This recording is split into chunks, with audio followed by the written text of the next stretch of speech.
Le président Martelly est revenu au pays ce vendredi après avoir participé au 4e sommet des chefs d'État et de gouvernement de la CARICOM et de la République de Cuba qui s'était déroulé les 8 et 9 décembre à Trinidad et Tobago. Lors de sa participation à ce sommet, le chef de l'État a rencontré de nombreux investisseurs dans le but de leur présenter les opportunités d'affaires qu'offre Haïti en ce moment. M. Martelly, qui était accompagné entre autres du ministre des Affaires étrangères et des Cultes, Laurent Lamotte, a eu des entretiens avec les membres de l'Association des États américains, AEC, notamment son secrétaire général, M. Luis Fernando Andrade Fala. L'objectif là, il était simple, c'était renforcer le caractère stratégique de coopération et ballon dimension dans la région. Licencié, c'est une coopération qui, je ne vais pas dire moins importante, mais qui a le même concept sommet qui était fait l'autre jour au Venezuela, c'est là côté que 33 pays latins et des pays de la Caraïbe mettent tête ensemble pour former un front. Et CARICOM, non, c'est ça que lié. Bien sûr, dans le sommet qui fait là, l'idée c'était pour Cuba pour introduire des propositions d'aide aux pays membres de la CARICOM. Et il y a un point qui passait dans la résolution hier là encore, le point 25. C'est point côté tout pays ça entend avec Cuba pour aider nous encore reconstruire Haïti, mais en suivant surtout la direction, les données du gouvernement, de telle sorte que nous pas fait des projets par-ci par-là et que nous arrivons à agir dans le domaine d'intervention que nous voulons agir. Un deuxième point, c'était de réaffirmer l'engagement d'Haïti envers la dynamisation de la coopération entre Haïti et Cuba qui a été fait. Et de la part du président Castro, encore, j'aime te dire dans le discours, il n'a jamais raté une opportunité pour réaffirmer volonté pays là pour accompagner Haïti d'une part et pour faire l'autre ligne pour Haïti tout pour parler avec l'autre pays pour dire que Haïti c'est un pays que le monde a une dette envers lui-même. Pas une dette dans le sens où on l'argent, mais parce que nous avons joué un rôle très important dans l'histoire de l'humanité. Et ces pays, surtout ceux que nous avons aidés, d'une façon ou d'une autre, collaborer avec nos pays indépendants, j'ai senti qu'il y a une redevance envers Haïti. Donc, dans ce sens, le président Castro a fait un bon travail pour nous.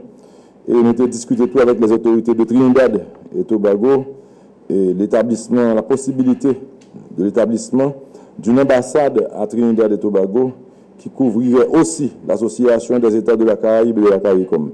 Donc nous parlons de ça avec les dirigeants.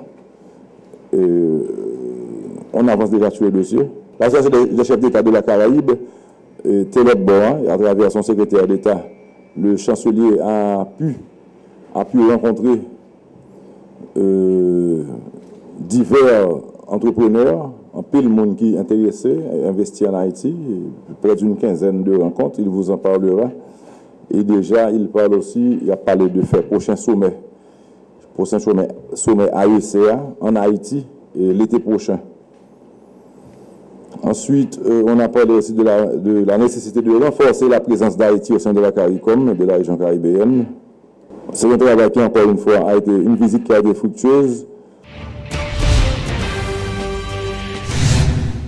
Ouverture ce jeudi à Moulins-sur-Mer de la réunion du conseil d'administration du Caribbean Export CEDA.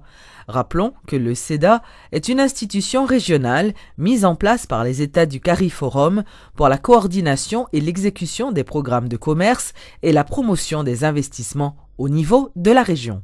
Session ça, et que nous les 25e session, eh bien c'est une session qui a fait en Haïti, mais en général, session Bordeaux faite dans divers pays. Donc, le dernier board a été fait dans Saint Kitts and Nevis, et là, en 2010, et là, en 2011, le board l'a fait en Haïti. Il y a des activités qui sont particulières, effectivement, à bord de ça. Une là-dedans, c'est que chaque année, et Caribbean Export organisé, et ça nous une foire, et Caribbean, ça a les longs shows. Un show régional, une foire caribéenne, qui fait récemment en République dominicaine, côté que divers pays dans la région viennent exposer nos produits, viennent exposer savoir-faire.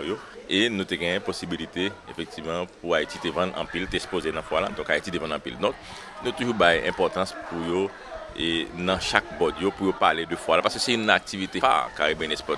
Importance session ça pour Haïti et il aller dans deux sens. D'une part, il aller dans le sens on nous dit et on meilleure connaissance de pays, on dit pour structurer que les Caribbean Export, les plus rapprocher les pays, les plus rapprocher peuple, les plus rapprocher entreprises, les plus rapprocher partenaires et les bailler entreprises en visibilité. Mais sinon, ça qui va le décider là, il capable de même importance pour Haïti, qui t'a décidé site, qui t'a décidé cette qui t'a décidé Jamaïque, qui t'a décidé Barbade. Donc en fait, ce qui est important, c'est que c'est une occasion pour nous rapprocher un peu plus de l'institution, pour nous connaître mieux. Et ça veut dire pour nous capables de défendre mieux l'intérêt de l'institution. Le gouvernement haïtien veut relancer l'industrie touristique. C'est ce qu'a annoncé la ministre du Tourisme Stéphanie Balmire-Vildroin. Intervenant à la rubrique Le Point de Métropole ce vendredi, Madame Vildroin a annoncé que le gouvernement Martelly-Conille dispose actuellement d'un plan leur permettant de redynamiser le secteur. La première phase, c'est qu'on est en train de travailler avec la CTO, qui est le Caribbean Tourism Organization. Ils ont tout un système de standardisation qu'ils ont mis sur pied pour la Caraïbe. On ne parle pas des États-Unis, on ne parle pas de l'Europe, on parle d'un niveau de standard pour la Caraïbe. Et là, on est déjà pour parler avec eux pour qu'ils puissent nous aider à mettre une unité de standardisation pour le pays. Ce qu'on attend, c'est le touriste. Donc, il faut connaître qu'est-ce que le touriste a besoin comme service. Donc, l'idée, c'est quoi? C'est inviter les agences de voyage qui travaillent avec ce marché, qui connaissent les besoins de ces touristes, les amener en Haïti. Et là, je vais faire un Fam Trip, qui est un voyage de familiarisation du produit touristique. Alors, c'est les amener en province pour qu'ils puissent visiter les hôtels, visiter les infrastructures que nous avons et visiter les sites touristiques pour qu'on puisse créer ce qu'on appelle un forfait touristique. Le forfait touristique, c'est comme un package. C'est-à-dire ça inclut le transport, ça inclut l'hôtel, ça inclut des excursions, ça inclut la bouffe. C'est un package touristique. Dans mon plan, et en été 2012, j'aimerais vraiment qu'on puisse avoir une autre image de ces régions touristiques pour dire oui qu'on est ouvert et qu'on peut créer les packages. Alors le moyen terme, c'est l'identification des zones touristiques prioritaires pour avoir vraiment le développement touristique, recevoir les investisseurs. Donc nous avons identifié déjà les régions prioritaires. Au niveau du sud, on a inclus Jacmel et Port-Salut dans la région prioritaire numéro 1 parce que nous avons les 21 km de sable au niveau de Côte-de-Fer. Et c'est là vraiment qu'on peut parler et penser à un développement de ce qu'on appelle des resorts touristiques. Donc, justement, c'est le plan d'aménagement de ces régions qui va être aussi dans mon plan d'action de la première année. Lancement ce vendredi par la Sogebank d'un programme visant à financer les petites et moyennes entreprises. La Sogebank s'est associée à la Société financière internationale pour réaliser ce projet qui vise à améliorer la capacité des institutions financières et de fournir un accompagnement aux micro, petites et moyennes entreprises. Depuis 2009, après réfléchir, nous rendons compte que petites et moyennes entreprises n'ont pas un accès facile au crédit, alors que les banques ont un disponible en main pour t'apprêter. Donc, nous identifions les obstacles, nous identifions qui j'ai pour nous contourner les obstacles avec un pile bonne foi, un pile imagination et nous demandons d'assistance SFI avec l'autre consultant international pour aider nous faire mettre en place l'organisation et aujourd'hui nous lancer projet ça et projet pilote là qui a commencé les organes et ensuite qui a dans tout le pays, c'est-à-dire pour nous bailler avec un délai très rapide et avec une flexibilité importante crédit à petites et moyennes entreprises qui pour le moment à cause de problèmes de papier, à cause de problèmes qui ne sont pas habitués et traiter avec banque, gain difficulté pour avoir accès à l'argent besoin pour développer l'entreprise. La première enquête que nous faisons et le premier test nous fait avec exercice pilote et réponse clientèle là très positive et donc attente nous c'est que au fur et à mesure nous contribuer à ce que il y a plus d'entreprises qui sont dans le secteur informel là, qui formalisent. Donc, classe des affaires formelle là, vient pigo et nous contribuer à développement durable pays, puisque le secteur PME c'est l'équipe plus important dans la dynamique économique pays. L'avantage c'est que d'abord, il y a l'argent que en général, ils n'ont pas qu'à joindre, puisque c'est ou bien le prêter la main jurier, ou bien ils ont perdu un paquet dans la banque pour construire papier que pas gagné. Là, nous demandons un groupe de papier qui est plus facile pour identifier, qui est capable de nous. Nous demandons que vous avez 12 mois de fonctionnement déjà.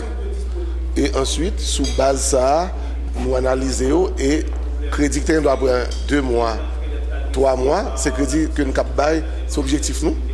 Le projet a commencé à rouler vraiment pour nous prêter sous 5 jours maximum. Lancement ce vendredi de la 7e édition de la foire annuelle Femmes, Création et Production qui se tiendra pendant le week-end. Plusieurs dizaines de femmes vont y exposer leurs œuvres.